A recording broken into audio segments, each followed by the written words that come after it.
Hey everyone, James from TeaDB here, bringing you another Inbetweenisode. Today I'm going to be doing a good old simple just drink a tea and review it episode. So today I am doing the Yunnan Sourcing Happy Elephants cake. So it's a tea I have probably made halfway through, but yeah, wanted to bring it onto the shelf. Feel like I know it well enough. Have been having it pretty consistently for maybe the last week or so, and I was drinking it beforehand as well. So yeah, I'm gonna be talking about that. And as many of you know, ripes are a very casual brew for me. I brew them almost daily during the week. I'll brew some in the morning for my wife using a big pot, so I tend to get through quite a bit of ripe in my household. Yeah, and we are on probably steep number 5 or 6 right here. I'm gonna do that. And while I drink that, I am also going to be brewing this from my recently boiled water. Get this started as well, and make another brew.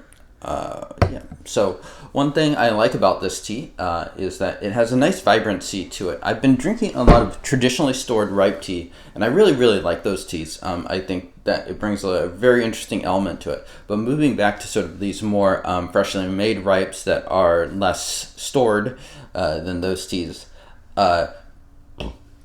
it's quite different. And ripe is probably not a category of tea you would tend to call terribly vibrant or like having a lot of higher notes, but compared to those teas which tend to be to emphasize even more of that earthiness and sort of bring maybe like a little bit of a traditional Chinese medicine aspect into it with like ginseng and things like that, these teas do have kind of like, I don't know, there's like, for instance, like Denny will note like a cherry note on some of these like Shaguan ripes or something like that.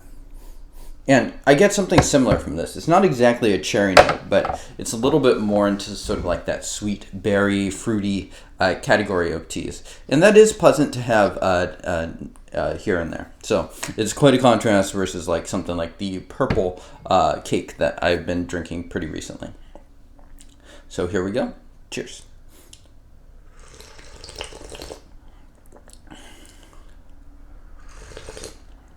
It's less soft and rounded than those teas. There's a little more of a sharpness to this. I mean, it's ripe, so it's still overall pretty soft. A little bit of creaminess. That fruit is coming across here as well. I noted on Scott's site, this is a Munghai blend. I tend to have a preference towards Munghai area ripes as well. One of the reasons I do like Dai ripes. But it's also a mix of sort of tips, which I think gives it more of that creamy, upfront intensity to it, as well as like a little bit bigger mid-sized leaves. So I think it works quite well in this blend. You do get sort of like a couple of unique layers that keep it interesting enough.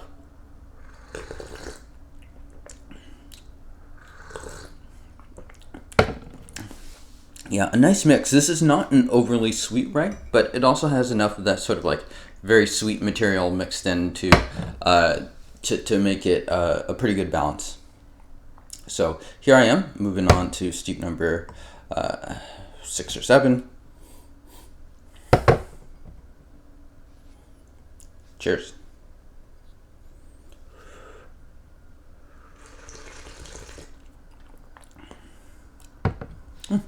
Yeah, still pretty hot there. I'm gonna let that cool down for a little bit.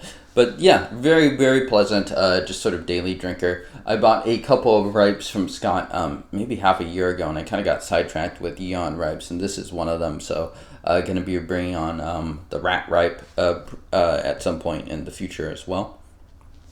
Let me know what ripes you all like from recent years from someone like Yunnan Sourcing or White Tea. Always curious to see. A ripe is one of the few teas where I can actually plow through it just because it's such a regular brew, so it tends to not go to waste in my household. So recommendations are something I definitely take quite seriously for that. Cheers.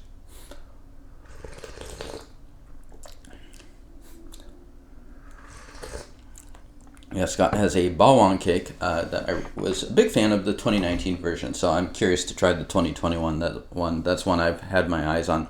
This, in contrast, is quite different. The bawang, my theory was always that there was a little bit of that like more bitter material mixed in, And I'm not a fan of that really bitter material on its own, but mixed in with a blend, it really can add a really interesting element and layer to the tea that I find to be very pleasing. This tea, on contrast, is like a little bit more in that like sweet berry, but a little bit of cream. Has just a pretty solid blend, I'd say, and also quite different from something like the Hui Run, which I think runs a little woodier in comparison. I'm a fan of that blend as well, but this is solid in its own right.